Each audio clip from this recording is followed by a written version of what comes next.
लेकिन रावण तक पर मैया जानकी जी ने कृपा की। जिस समय रावण हरण करने के लिए गया है सीता मैया का, उस समय गोस्वामी ने एक बहुत सुंदर बात लिखी है। गोस्वामी बाबा लिख रहे हैं, मन मही चरण बंदी सुख माना। जिस समय दशरथ रावण हरण करने के लिए गया है, तो जैसे ही उसने सीता जी का दर्शन किया तो रावण डर गया और इतना डरा कि मन में ही चरण बंद सुख माना, चरणों की वंदना करने लगा। अब आप बताएं भैया, क्योंकि रावण को भी लगा होगा कि जब ये जगत की माता है तो क्या मेरी माता नहीं हो सकते, क्योंकि जनक सुता जग जननी जानकी, जब ये जगत की माता है तो क्या मेरी माता नहीं हो सकती है। इसलिए दशरथ ने रावण मनोमयी चरण बंद सुख माना।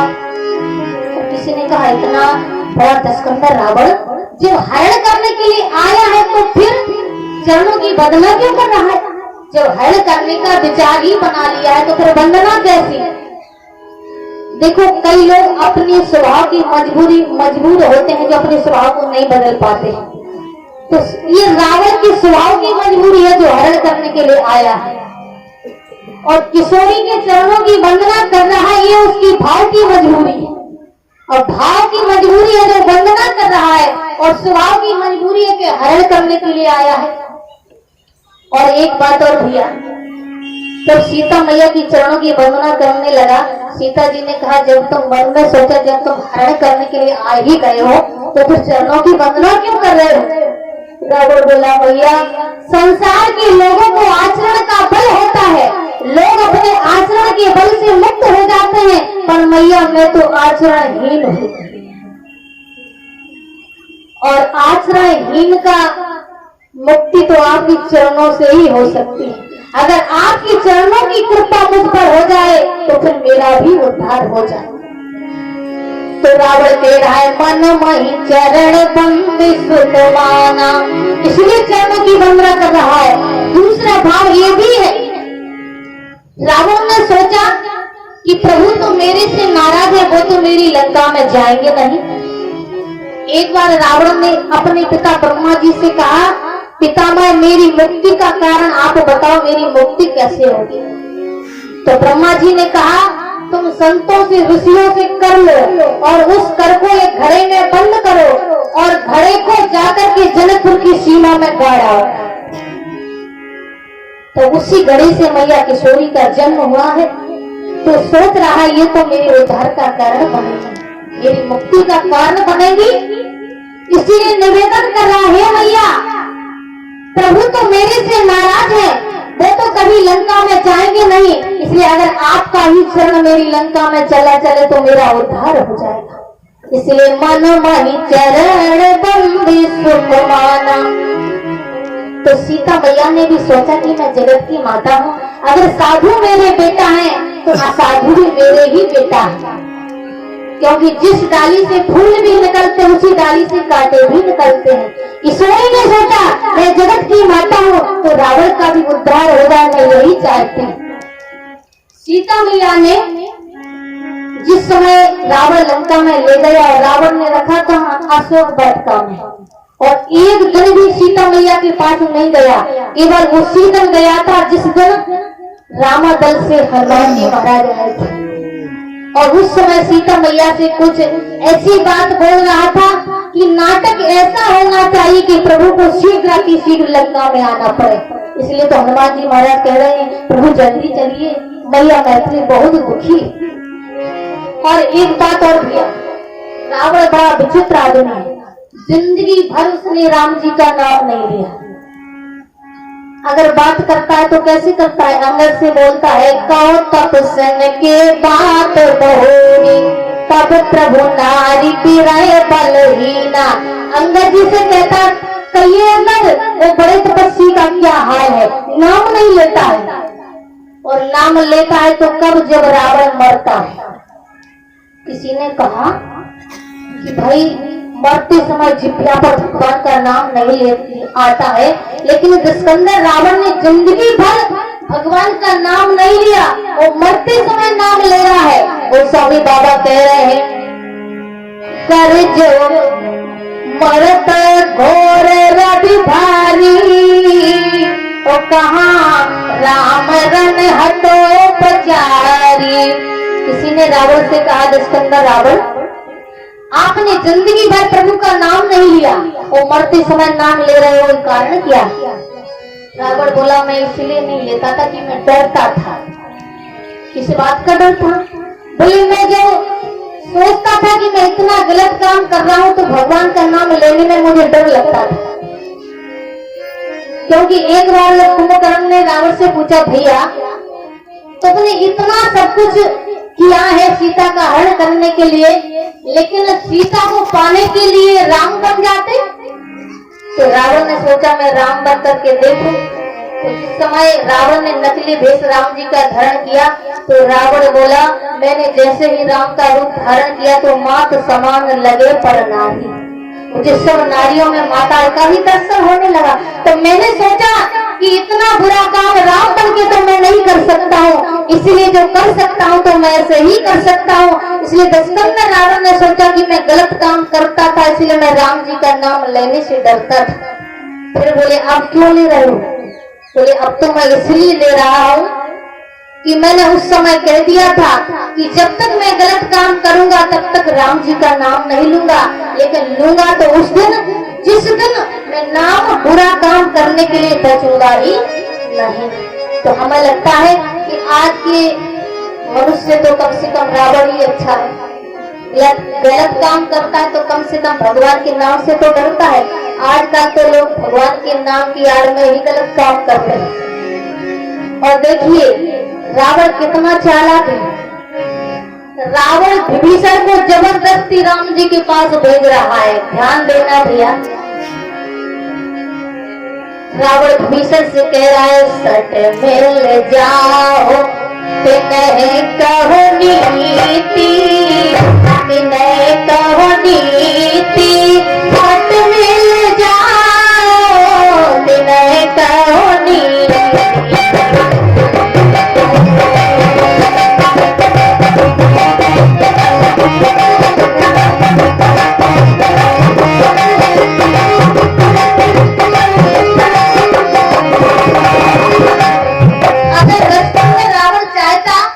विभीषण को राम जी के पास नहीं जाने देता, क्योंकि वो जानता है कि विभीषण मेरा भाई है और मेरी सारी खोल पट्टी शत्रु को बता देगा तो क्या होगा।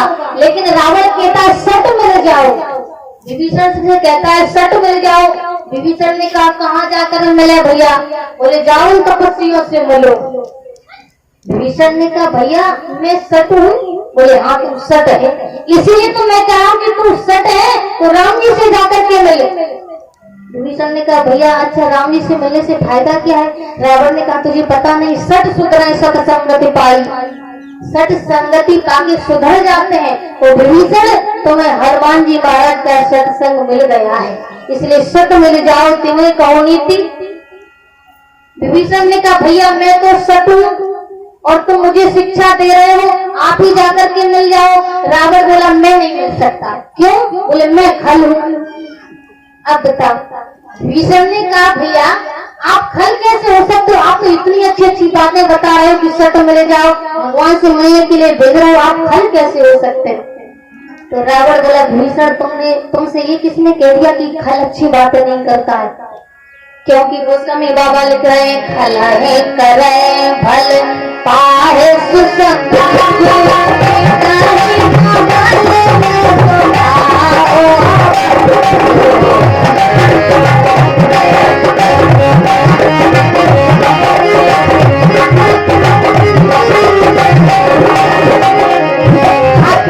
स्वभाव नहीं जाता है, इसलिए मेरा स्वभाव नहीं जाने वाला है। विभीषण जाना तो एक ही जगह है, लेकिन मार्ग अलग अलग है। तुम स्मरण मार्ग से, शरण मार्ग से भगवान की शरण में जाओ और मैं रण मार्ग से उनकी शरण में आता हूँ। जाना तो एक ही जगह है। रावण बड़ा चालाक है, विभीषण को जबरदस्ती भेजता है राम जी के पास और मारीच को जाने नहीं देता। मारीच से जबरदस्ती कहता, मारीच कपट मृग बन जाओ। मारीच ने कहा, क्यों? बोले, मुझे उस तपस्वी की पत्नी का हरण करना है। अब मारीच को तो पता है पहले से लग गया है भाई बिन फरमान राम ते मारा सतयोजन का सागर पारा। उस दिन से तो मारीच भी सोने में भी जागते में भी उसको काला काला बहुत भारी दिखाई देता है। और रावण ने कहा मारीच मृग बन जाओ। मारीच रावण से बोला रावण आजकल हम भगत जी बन गए हैं, अब हम उल्टा सीधा काम नहीं करते। रावण बोला मारीच कब से भगत बन गए हो? बोले जब से राम जी ने बिना फड़ का बाण दिखाया उस दिन से। रावण ने सोचा तेरे जैसा भक्त तो मैं भी हूँ। जो व्यक्ति बाण के डर से भक्त बन सकता है वो कृपाण के डर से मिट भी सकता है। रावण ने कहा मारीच तेरे जैसा भक्त तो मैं भी हूँ, बता बन रहा है कि नहीं? मारीच ने कहा नहीं बन रहा है, जब हमने कह दिया हमने दंड बंद करना बंद कर दिया, भगत जी बन गए। रावण बोले तो कृपाण को देख लो। अब जैसी कृपाण को देखा मारी ने कहा बाप रे इस दुष्ट के हाथों से मारा जाऊंगा, इससे तो अच्छा है भगवान के हाथों से मारा जाऊं तो अच्छा है। इसलिए कहा मैं बन रहा और बन गया तुरंत। और बन करके कहा गया जहाँ किशोरी मैया थी आसपास घूमने लगा। और किशोरी मैया ने उस मृग को देखा तो राम जी से क्या कहती है, सुना हो थे वो रघुवीर कृपाला रघुवीर कृपाला रही मृग अति सुंदर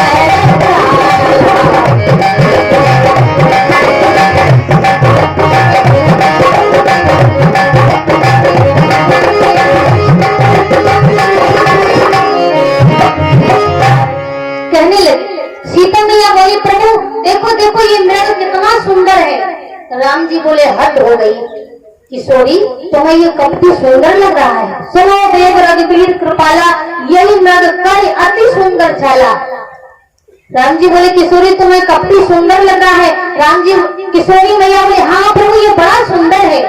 राम जी ने कहा तो फिर हमें मत दिखाओ। कहा क्यों? बोले तभी तक सुंदर है तब तक हमने इसको नहीं देखा। क्यों? तो राम जी बोले तुम तो जानती हो कि निर्मल मन जन सोई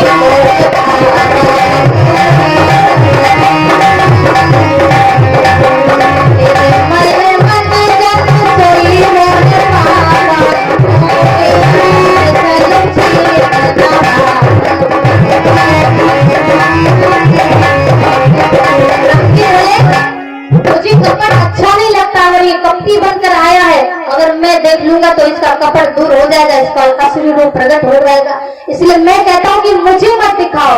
किशोरी बोली देखो तो प्रभु कितना सुंदर है। राम जी बोले हद हो गई, तो मैं कपटी भी सुंदर लग रहा है। किशोरी बोली प्रभु इसका कपट भी सुंदर है। राम जी बोले बताओ कपट कभी सुंदर होता है? किशोरी मैया बोले हाँ प्रभु इसका कपट भी सुंदर है। कैसे? बोले देखो जब तक इसने कपट धारण नहीं किया तब तक आपके सामने चरणों में नहीं आया, लेकिन इसका कपट इतना सुंदर है कि आपके चरणों तक लेकर के आया है। इसलिए प्रभु इसका कपट भी सुंदर है। और राम जी जाते हैं मारीच के पीछे। राम जी जैसे मारीच के पीछे जाते हैं तो मारीच कभी आगे आता है, कभी पीछे भागता है, कभी प्रकट होता है, कभी छुपता है। राम जी बोले मारीच जब तुम आ ही गए हो तो हमें परेशान क्यों कर रहे हो? मारीच ने कहा प्रभु मैं परेशान नहीं कर रहा हूँ। तो बोले मैं तो एक भाव दर्शा रहा हूँ। क्या भाव है? राम जी से कहता प्रभु मैं आपके पास आ रहा हूँ उसका कारण एक ही है जो गोस्वामी बाबा लिखते हैं कि आप ही कहते हैं सम्मुख होए जीत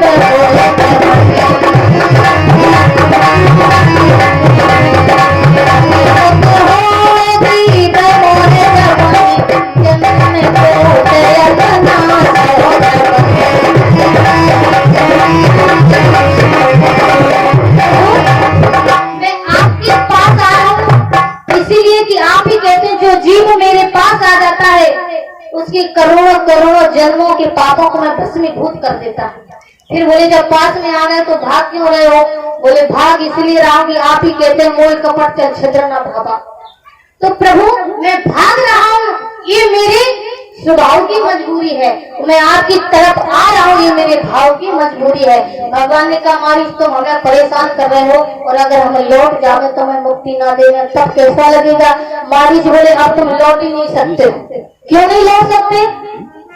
मारिच बोला प्रभु आपसे पहले कृपा दृष्टि मेरी माँ किशोरी ने मेरे ऊपर की है और जिसके ऊपर माँ जानकी जी की कृपा दृष्टि हो जाए, जिसके ऊपर भक्ति महारानी की कृपा बरस जाए, उसके तो आप पीछे पड़ के उसको मुक्ति दे देते।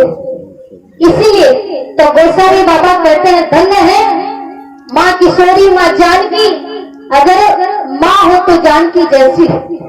इसलिए गोस्वामी बाबा कह रहे हैं जनक सुता जग जननी जानकी, जननी जानकी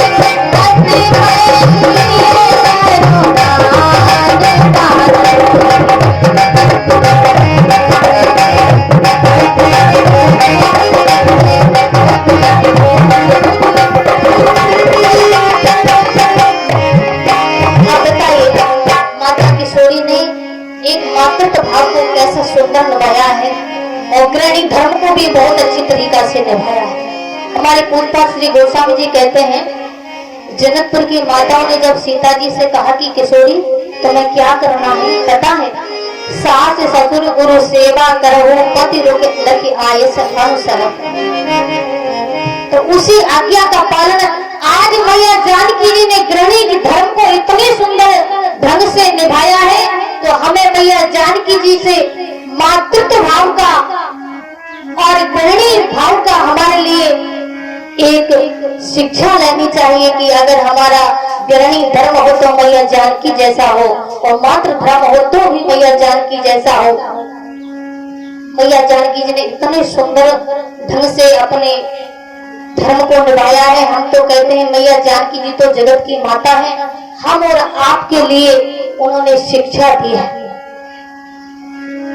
तो हमारे पूर्वज श्री गोस्वामी जी महाराज कहते हैं कि जिसके ऊपर हमारी भक्ति महारानी की कृपा दृष्टि हो जाती है उसके ऊपर भगवान की बड़ी कृपा होती है, क्योंकि समय भी हो गया है। तो 2 बार भगवान नाम कीर्तन, इसके बाद अपनी वाणी को बड़े प्रेम से भगवान नाम संकीर्तन। राघो मिथिला के बने मोहबान के शिवा की झांकी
सबके हृदय में विराजमान हो। जैसे प्रभु हमारे मिथिला के सभी नर नारियों पर प्रसन्न रहे, ऐसे हम सब लोगों पर प्रसन्न रहे। और हम तो यही प्रार्थना करते हैं कि हम तो आपकी बेटी की तरह से हैं। अगर हमसे बोलने में कुछ त्रुटि हुई हो तो अपनी बिटिया समझकर सब माफ करेंगे, कृपा करेंगे और अपना आशीर्वाद दें कि हम भगवत चरणों में हमारा प्रेम हो। यही आशीर्वाद की सबसे कामना है। बोलो श्री रामचंद्र महाराज की।